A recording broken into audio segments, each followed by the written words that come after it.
Hello everyone and welcome to Pinky Tech. I'm Joe, you're you, and today I'm going to teach you how to install Windows 10. So stick around.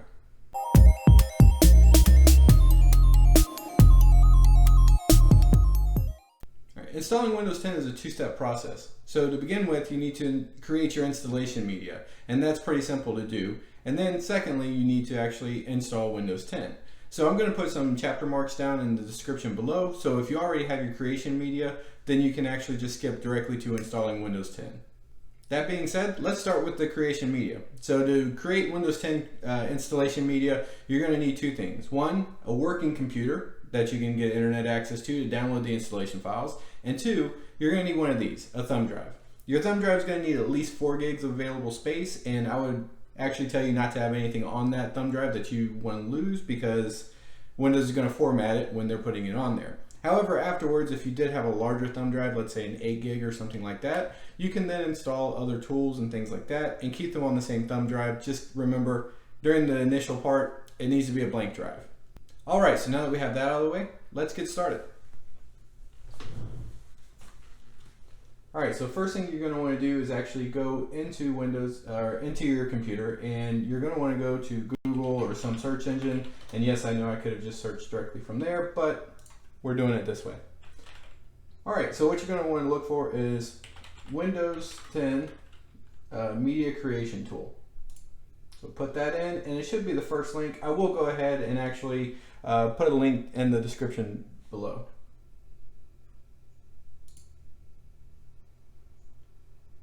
Alright, so you'll want to skip this update now, and you actually want to go down here to this Windows 10 installation media, and go ahead and click download now. Alright, and now that that's complete, just go ahead and click on that, and we're going to say yes, we do want this to run. Alright, and it's going to begin the download of this. Alright, so the first thing that's going to pop up is the actual license notice itself. If you want to do this, then you're going to have to hit accept, but yeah, read all of this. Alright, and when we get to the next screen here, we're not going to upgrade this PC now. We're actually going to create the install media for another PC.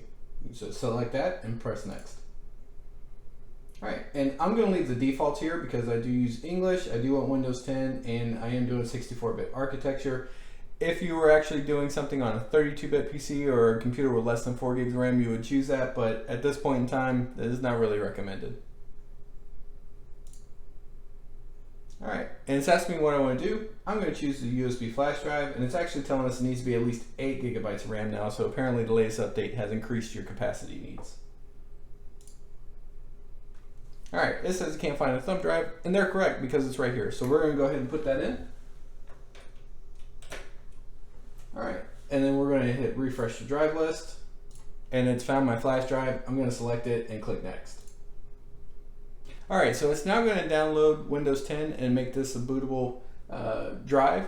It's going to take a little bit of time depending on your internet connection speed, how fast your computer is, and how fast your thumb drive is. So I'm using a USB 3 thumb drive, so I'm not expecting it to take too long, but it'll probably take a good 15 minutes anyway. If you have a slower computer, this process can take up to an hour.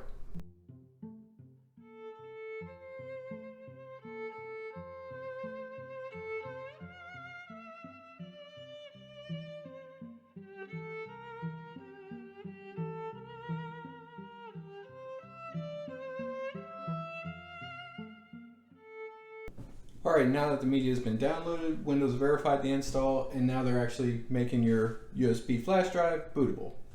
Alright, and it took about 15 minutes, but our flash drive is ready. So all we're going to do now is click finish. And we're ready to go install Windows.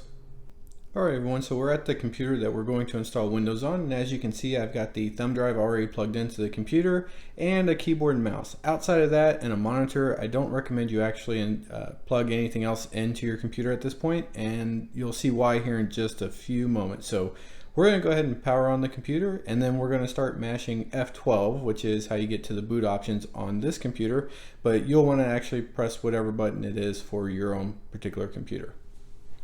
Alright, so this computer is booted up, and we're going to go into the UEFI for the SanDisk, and that is our thumb drive, and that's what we'll boot off of. Alright, and after a bit of camera reconfiguration here, you'll see we're brought to the Windows install screen, and all it's going to do is ask you to choose your install language, your time format, your keyboard inputs, and if you're in the US this should default correctly for you, but if you're using any other languages or keyboard layouts, feel free to pick them here. But we're just going to click next. Alright, and we're going to go ahead and click install now because we are trying to install Windows. However, if you needed to just repair Windows, you have options down here as well. But we're going to click install. Alright, and so it's going to ask you for your product key here. I'm actually not going to use a product key on this because we'll activate it later. But right now, I'm just going to click I do not have a product key. If you do have a product key, feel free to put it in and click the next button. Alright, and then it's going to ask you what edition. Now this is important, so pick the edition that you want to install. So I'm installing Windows 10 Pro. It's what I have a license key for. But just remember, if you install Windows 10 Pro and you don't have a license key for Windows 10 Pro, then you're not going to be able to activate it. So choose the correct version. These N versions are there's very small use cases for them, so typically you're not going to pick that. Generally speaking, it's either going to be Home or Pro. And then just click Next. Agree to license terms, because if you want to use Windows, you don't have a choice.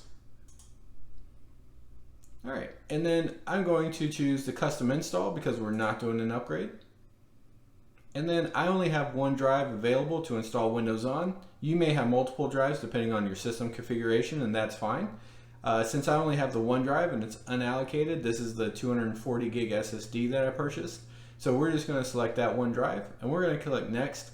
There's no need to actually go through and do a new partition or anything like that. Windows will take care of all this for you, unless you have some kind of special use case, in which case you're probably not watching a how to install Windows video anyway. But like I said, we're going to select our drive, we're going to click next.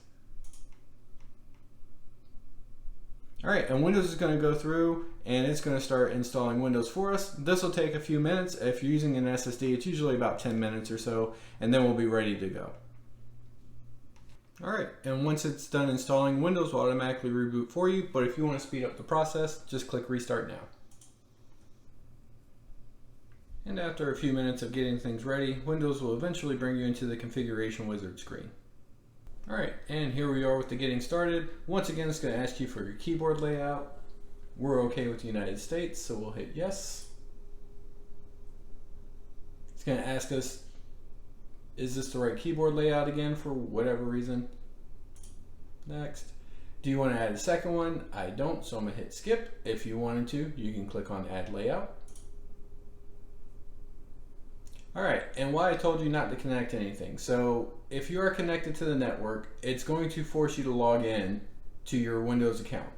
I don't like doing that. It's especially bad if you're trying to flip computers, because now you're trying to connect and disconnect accounts, stuff like that. So if you don't have internet connected when you're starting your setup, it won't force you to do that. Just click on I don't have internet.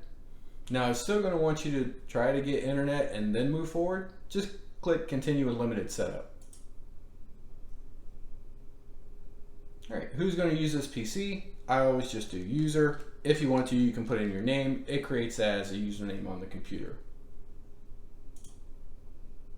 And a super memorable password. We're just going to click next, but you should actually put a password on your computer. Alright, so privacy settings is private for everyone except for Microsoft. So this is basically how Microsoft spies on everybody. I suggest turning all of these items off, so setting them to no. So I'm going to do that.